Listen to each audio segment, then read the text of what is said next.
कहानी spider head research centre से शुरू होती है, जहां अलग अलग तरीकों के ड्रगों को इंसानों पर टेस्ट किया जाता है। यहाँ स्टीव एक वॉलंटियर जिसका नाम रे है उससे इजाजत मांगता है कि क्या वो इस ड्रग को उसमें इंजेक्ट कर सकता है। इस ड्रग का साइंटिफिक नेम होता है लोफिडिल और इसका कोड नेम है G46। इसको इंजेक्ट करने के बाद मार्क उस आदमी को जोक सुनाना शुरू करता है। रे उसके जोक पर हंसने लगता है। कुछ देर बाद मार्क उसको एक सच्चाई बताता है कि उसने रवांडा में 1994 में 8 लाख से ज्यादा लोगों को मार दिया था और वो अब 4 जन्म उम्र कैद की सजा को काटेगा, वो भी बिना किसी पेरोल के। रे ये सारी बात सुनता है पर उसके बाद भी हंस रहा होता है। ये टेस्ट कामयाब हो गया था। ये रिसर्च सेंटर शहर से बहुत दूर समुद्र में एक टापू पर होता है, जहाँ किसी भी टाइप का कोई भी सिग्नल नहीं आता ना जाता है। ये एक प्राइवेट प्रॉपर्टी है। अगले दिन वो दूसरे वॉलंटियर्स जेफ को लेकर रिसर्च सेंटर से बाहर जाता है, लेकिन पूरे रास्ते में वो जेफ की आंखों पर पट्टी बांधे रखते हैं और सिर्फ वहीं उतारते हैं जहां उसका टेस्ट होना है। फिर स्टीव उससे भी परमिशन लेता है और उस पर N40 का टेस्ट करता है, वो भी बहुत कम मात्रा में। ये एक लव ड्रग है जिससे उसको बहुत अच्छा लगने लगता है। तभी स्टीव उसको वर्बुलस, जिसका कोड वर्ड B15 होता है, उसको देता है, जिससे उसको वही जगह और भी खूबसूरत लगने लगती है। लेकिन हकीकत में वहाँ एक फैक्ट्री होती है जहाँ गंदगी है और उसकी चिमनी से बहुत धुआं निकल रहा है, लेकिन जेफ को वो बहुत खूबसूरत दिखाई देता है। ये ड्रग का असर था। ये टेस्ट भी कामयाब हो जाता है। वो वापस सेंटर में आकर लीजी से मिलता है। लीजी किचन संभालती है और वॉलंटियर भी है। जेफ की ड्यूटी उसी के साथ एक हेल्पर की है। अब रात में जब जेफ सोने जाता है तो वो अपनी गर्लफ्रेंड एमा की यादों में खो जाता है, जहां वो पार्टी कर रहे हैं और खूब मस्ती कर रहे होते हैं। फिर जेफ अपने दोस्त को लेकर एक ड्राइव पर निकल जाता है। वो गाड़ी बहुत तेज चला रहा होता है और दोनों ड्राइव का मजा ले रहे होते हैं, लेकिन जेफ जैसे ही उस गाड़ी की स्पीड को ज्यादा बढ़ाता है तो उसका दोस्त उसे संभलने के लिए बोलता है, लेकिन अचानक गाड़ी का एक्सीडेंट हो जाता है और जेफ गाड़ी से बाहर आकर गिर जाता है। तभी जेफ अपनी यादों से बाहर आ जाता है और फिर वह सो जाता है। अगली सुबह लीजी सबके लिए कॉफी बनाती है। अब स्टीव जेफ और एक लड़की हीदर पर ड्रग टेस्ट करने के लिए बुलाता है। दोनों ही एक दूसरे के लिए अनजान थे। स्टीव जेफ से पूछता है कि तुम इस हीदर को कितने नंबर दोगे, तो वो उसको 7.5 नंबर देता है और जब वो हीदर से पूछता है तो वो जेफ को सिर्फ 5 नंबर देती है, क्योंकि वो उसे ज्यादा पसंद नहीं करती। अब स्टीव दोनों को ही N40 लव ड्रग दे देता है। फिर कुछ समय के बाद ही वो दोनों एक दूसरे को पसंद करने लगते हैं और एक दूसरे की तारीफें करते हैं। तभी स्टीव उनको B15 एक्सप्रेस करने वाला ड्रग दे देता है। उसके बाद तो वो दोनों अपने काबू से बाहर हो जाते हैं और वहीं वाइल्डली इंटीमेट होने लगते हैं। और ऐसा होता देख स्टीव और मार्क चौंक जाते हैं। उन दोनों के होश उड़ जाते हैं, लेकिन वो बहुत खुश भी होते हैं। इधर इंटीमेट होने के बाद वो दोनों थककर वहीं एक दूसरे की बाहों में सो जाते हैं। तभी मार्क कहता है क्या इसको गोल्ड स्टार दे दें। स्टीव मना करता है और बोलता है अभी हमें इसका असर खत्म होने का और इंतजार करना होगा, उसके बाद ये कैसा बिहेव करते हैं वो भी देखना है, इसलिए हमें अब इन दोनों पर नजर रखनी होगी। एक्सपेरिमेंट के बाद जेफ लीजी के साथ सबको फूड सर्व करता है। अगले दिन फिर टेस्ट के लिए जेफ को बुलाया जाता है और इस बार उसके सामने नई वॉलंटियर होती है सारा। वो दिखने में ज्यादा अच्छी नहीं होती, लेकिन N40 लव ड्रग की वजह से वो दोनों भी वाइल्डली इंटीमेट होते हैं। अब जेफ थक कर अपने रूम में चला जाता है। फिर मार्क उसके रूम में जाकर उसके ड्रग को रिफिल करता है और बताता है कि तुमको ध्यान रखना होगा कि इंटीमेट होते वक्त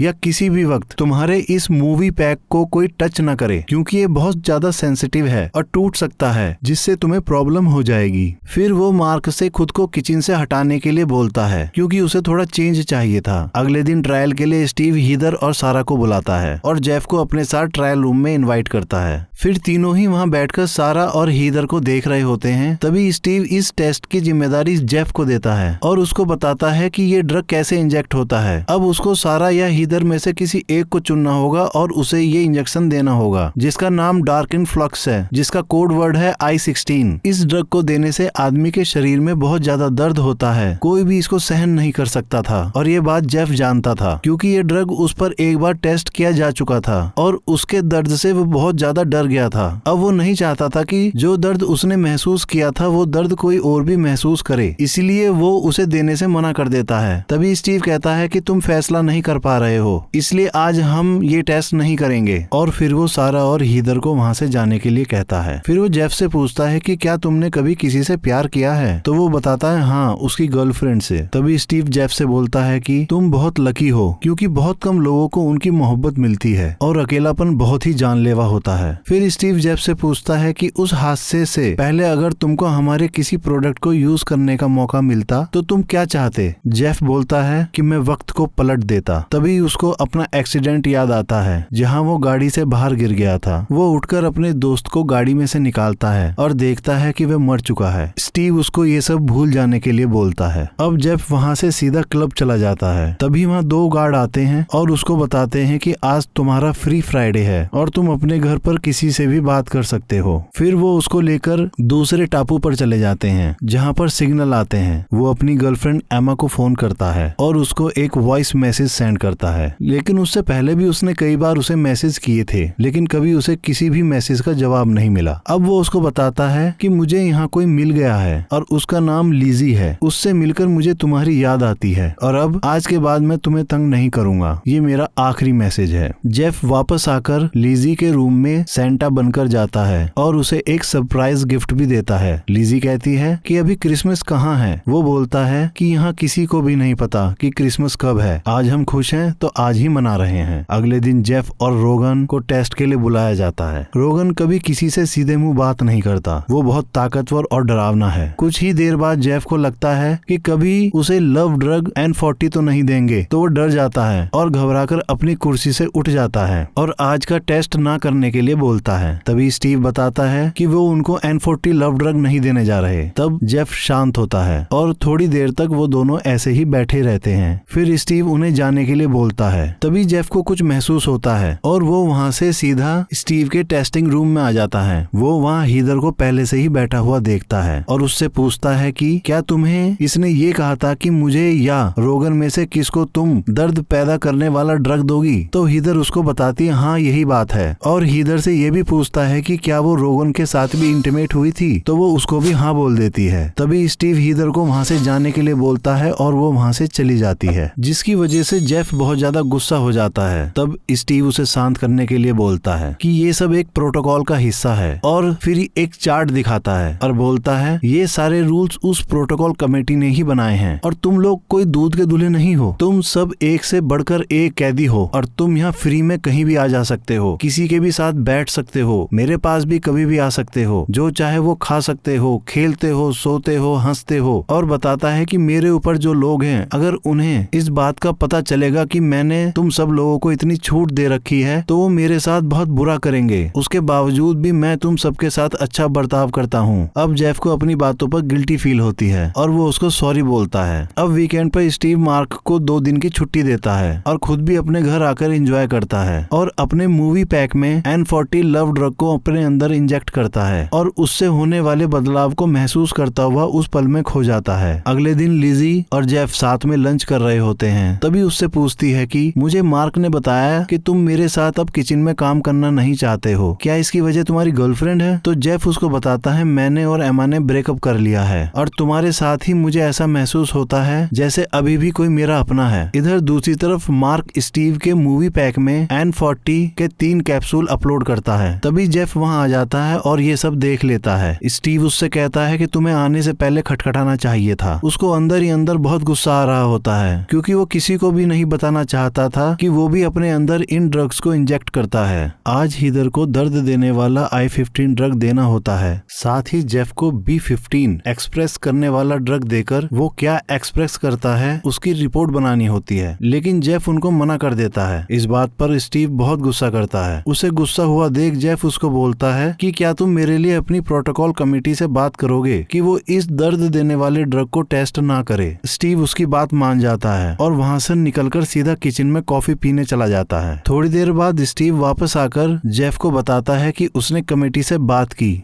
लेकिन वो नहीं माने। हीदर को दर्द देने वाला ड्रग देना ही होगा और अगर तुम तैयार नहीं हुए तो तुम्हें वापस जेल भेज देंगे। अब जेफ ना चाहते हुए भी उसको हाँ बोल देता है। अब हीदर को बहुत कम मात्रा में I-16 दर्द देने वाला ड्रग देते हैं और जेफ को B-15 एक्सप्रेस करने वाला ड्रग देते हैं। अब वो हीदर की हालत को एक्सप्लेन करने लगता है। स्टीव पूछता है कि तुम्हें कैसा लग रहा है। जेफ बोलता है कि मुझे उदासी और अफसोस हो रहा है। स्टीव वो सारी बातें अपनी डायरी में लिख रहा होता है। तभी वो जेफ से पूछता है कि क्या तुम हीदर से प्यार करते हो। वो मना कर देता है, जिसको सुनकर स्टीव खुश नहीं होता। इन सब में हीदर को बहुत ज्यादा दर्द हो रहा होता है और गलती से उससे उसका मूवी पैक टूट जाता है, जिससे ड्रग उसके अंदर ओवरफ्लो हो जाता है और मार्क के कंट्रोल से बाहर हो जाता है। हीदर उस दर्द को सहन नहीं कर पाती और वहाँ एक टूटी हुई चेयर का एक हिस्सा उठाती है और अपने गले पे मार देती है, जिसको देखकर मार्क और स्टीव डर जाते हैं और वो दोनों हीदर के पास भाग कर जाते हैं। इसी बीच स्टीव के जेब से उसकी ड्रॉर की चाबी गिर जाती है। जेफ उसको उठाता है और ड्रॉर को खोलकर उसकी डायरी को पढ़ने लगता है। वहाँ उसको एक फॉर्मूला मिलता है जिस पर OBDX लिखा होता है और एक पेपर हेड भी मिलता है जिस पर एबनेस्टी फार्मास्यूटिकल्स लिखा होता है। तभी वो समझ जाता है कि ये कंपनी स्टीव की है और इसके ऊपर कोई प्रोटोकॉल कमेटी नहीं है, यही बॉस है। तभी एक कार्ड और मिलता है जिस पर बिंगो लिखा होता है। उस कार्ड पर गोल्डन स्टार भी चिपकाए हुए होते हैं, सिर्फ नंबर 40 और 6 को छोड़कर। तभी वो समझ जाता है ये उन सभी ड्रग्स के नाम है जो उन पर यूज कर रहे होते हैं। अब जेफ पूरी तरह से सारा गेम समझ जाता है। तभी स्टीव को याद आता है जेफ अंदर अकेला है और वो लैब की तरफ भागता है और उसके वापस आने से पहले ही जेफ उसकी डायरी वापस रख देता है और चाबी उसी जगह फेंक देता है जहाँ स्टीव से गिर गई थी। स्टीव को सब नॉर्मल लगता है। वो टेस्टिंग एरिया को क्लीन करवाता है और मार्क से बोलता है हीदर के बारे में किसी को पता नहीं चलना चाहिए, नहीं तो ये लैब बंद हो जाएगी और लोगों की मदद करने वाला हमारा सपना अधूरा रह जाएगा। मार्क उसकी बात मान लेता है। फिर वो जेफ को आकर बताता है कि हीदर बच नहीं पाई, जिसको सुनकर जेफ इमोशनल हो जाता है। अगले दिन सुबह स्टीव लीजी पर I-27 फोबिका का टेस्ट करता है, जिसको देने से कोई भी इंसान किसी भी चीज से डरने लगता है। ड्रग को इंजेक्ट करते ही लीजी एक स्टेपलर से बहुत ज्यादा डर जाती है और उसके बहुत ज्यादा डर जाने के कारण मार्क के कहने पर स्टीव उस टेस्ट को रोक देता है। फिर शाम को लीजी जेफ से बताती है कि आज का दिन बहुत बुरा था। जेफ बोलता है कि मैं इन सब चीजों से गुजर चुका हूँ और तुम्हें इस हालत में नहीं देख सकता था, इसीलिए मैंने मार्क से खुद को किचन से हटाने के लिए कहा था। लीजी कहती है कि इससे अच्छा तो जेलों का टॉर्चर था, वो लोग इतना ज्यादा टॉर्चर नहीं करते थे, और उससे पूछती है कि तुम हर बार अपने ऊपर टेस्ट करने की इजाजत क्यों दे देते हो। तब जेफ उसे बताता है कि शायद ये सब मैं डिजर्व करता हूँ, क्योंकि मैंने अपने दोस्त और एमा की जान ली है। उस दिन मेरे और मेरे दोस्त के साथ एमा भी कार में थी, जिसको मैं कार से बाहर नहीं निकाल पाया था और कार ब्लास्ट हो जाने के कारण वो भी वहीं मर गई थी। ये बात सुनकर लीजी कहती है कि जो कुछ भी हुआ उसमें तुम्हारी कोई गलती नहीं थी, तुम अपने आप को कसूरवार मत ठहराओ। और लीजी जेफ को पैम्पर करने के लिए उसके नजदीक आ जाती है और उसे संभालती हुई उसे किस करती है। फिर वो दोनों एक दूसरे का दर्द भुलाने के लिए इंटीमेट होते हैं। इंटीमेट होने के बाद उन दोनों को भूख लगती है और वो किचन में चले जाते हैं। वहाँ वो दोनों बात ही कर रहे होते हैं, तभी वहाँ स्टीव आ जाता है और उन दोनों को इतनी रात साथ बैठा देखकर उसको शक हो जाता है। फिर वो अपने रूम में जाकर अपने हिडन कैमरे से जेफ के रूम में झांकता है। तब उसको वहाँ लीजी की तस्वीर बनी हुई दिखाई देती है और वो समझ जाता है कि जेफ उसे पसंद करता है और शायद प्यार भी करता हो। अगले दिन सुबह स्टीव जेफ से कहता है कि हम सभी टेस्ट कर चुके हैं, बस अब प्रोटोकॉल कमेटी चाहती है कि अब हम एक आखिरी टेस्ट और करें और तुमको अब I-16 दर्द देने वाला ड्रग टेस्ट करना होगा, वो भी किसी ऐसे व्यक्ति पर जिसके साथ तुमने कभी N40 लव ड्रग का इस्तेमाल नहीं किया। जेफ पूछता है कि वो कौन है। स्टीव उसे दिखाता है कि वो लीजी है, जिसको देखकर जेफ तुरंत मना कर देता है और बोलता है कि इस टेस्ट में हीदर की मौत हो गई थी और वो स्टीव पर भड़क जाता है। स्टीव कहता है कि तुम शांत रहो और इसके बारे में हम अब कल बात करेंगे। फिर जेफ वहाँ से चला जाता है। उसके जाने के बाद स्टीव मार्क से बोलता है कि तुम जेफ के डोज को बिना उसे बताए डबल कर दो। मार्क अब जेफ के ड्रग को रिफिल करने के लिए उसके रूम में जाता है और वो वहाँ लीजी की तस्वीर देखता है और समझ जाता है कि जेफ उसको चाहता है। है। तभी जेफ उसे बताता है कि मुझे पता है यहाँ कोई प्रोटोकॉल कमेटी नहीं है और इस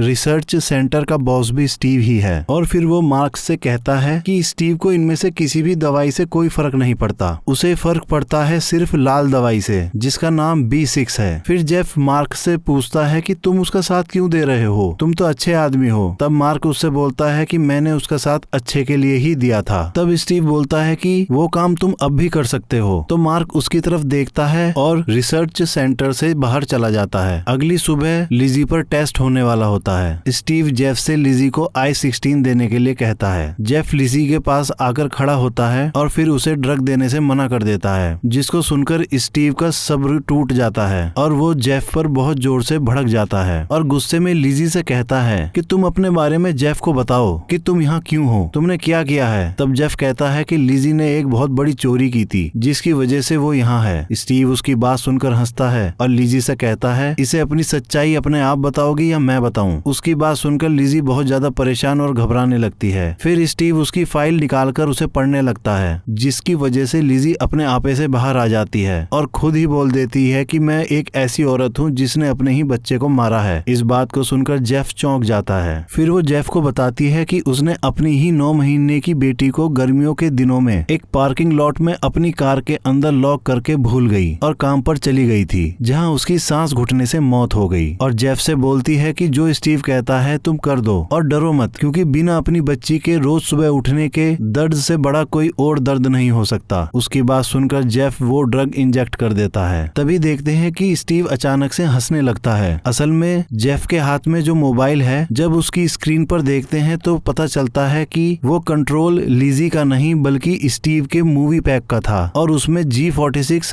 हंसने वाली दवा थी। फिर वो उसको बंद करके I-27 डरने वाला ड्रग इंजेक्ट कर देता है। तभी स्टीव समझ जाता है कि मार्क ने ये कंट्रोल बदल दिए हैं। स्टीव उस ड्रग की वजह से डरने लगता है। तभी जेफ उसको I-16 दर्द देने वाला ड्रग भी दे देता है। अब स्टीव को बहुत ज्यादा दर्द हो रहा होता है। स्टीव उसे बंद करने की भीख मांगता है। फिर जेफ उसे बताता है कि बहुत जल्दी मार्क यहाँ पुलिस लेकर आने वाला है और जेफ उसको बताता है कि यहाँ कोई और दवाई नहीं, सिर्फ एक दवाई है B6, जिससे तुम हमें कंट्रोल कर रहे थे और जैसा तुम बोलते थे हम वैसा ही करते जा रहे थे। जेफ पूछता है कि तुम इसका क्या नाम रखते और B6 स्टीव के अंदर इंजेक्ट कर देता है। तब स्टीव बताता है कि इसका नाम OBDX रखने वाले थे। इसका काम था कि बिना कोई सवाल किए हर बात को मानना। तभी जेफ बोलता है कि तुम हीदर के बारे में सबको बताओ, जिसको सुनकर स्टीव कहता है कि अगर मैंने ऐसा किया तो सब कुछ बर्बाद हो जाएगा। जिसको सुनकर जेफ बहुत ज्यादा गुस्सा हो जाता है और स्टीव का सर उसकी टेबल पर पटक कर स्टीव से मेन गेट खोलने के लिए बोलता है। स्टीव गेट खोल देता है। तभी स्टीव एक चाकू उठा लेता है तो जेफ उससे बोलता है कि ये मुझको दे दो, क्योंकि मैंने तुम्हारी नसों में B6 डाल रखी है, जिससे तुम मेरी कोई भी बात को मना नहीं कर सकते। तभी स्टीव उसको बताता है कि ये ड्रग तब काम नहीं करता जब तुम किसी को वो चीज खत्म करने के लिए बोलो जिसको वो सबसे ज्यादा चाहता हो, और वो जेफ पर हमला कर देता है। साथ ही लिजी को I-16 दर्द देने वाले ड्रग की 4 डोज एक साथ दे देता है। इससे लिजी बहुत ज्यादा तड़पने लगती है। तभी जेफ उठकर स्टीव को धक्का देता है, जिससे उसका मूवी पैक टूट जाता है और स्टीव के भी सारे ड्रग उसमें इंजेक्ट हो जाते हैं। इधर ली अपनी बेल्ट निकालकर उसका फंदा बनाकर अपने गले को दबाने लगती है। तभी जेफ स्टीव को मारकर नीचे गिरा देता है और टेस्टिंग रूम की चाबी उठाकर लिजी के पास भागकर जाता है। फिर वो उसके मूवी पैक से सारे ड्रग बाहर निकाल देता है, जिससे थोड़ी देर में लिजी वापस नॉर्मल हो जाती है और वो जेफ से झूठ बोलने के लिए सॉरी बोलती है। फिर वो दोनों वहाँ से उठकर भागने लगते हैं। इधर सारे ड्रग का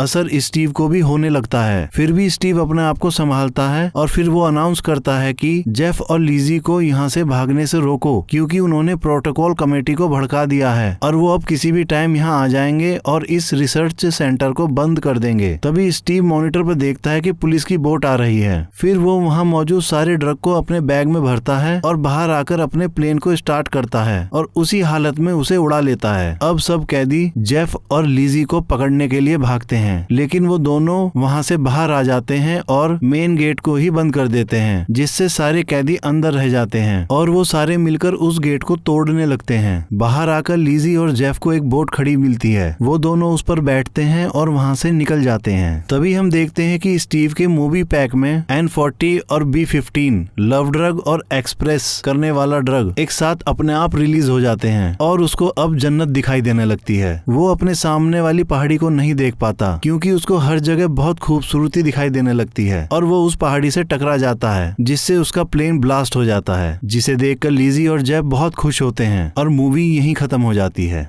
आशा करता हूँ कि आप सभी को ये एक्सप्लेनेशन पसंद आई होगी और भी मूवी के एक्सप्लेनेशन सुनने के लिए आप हमारे इस चैनल को लाइक करें, सब्सक्राइब करें और साथ ही बेल आइकन दबाना ना भूलें।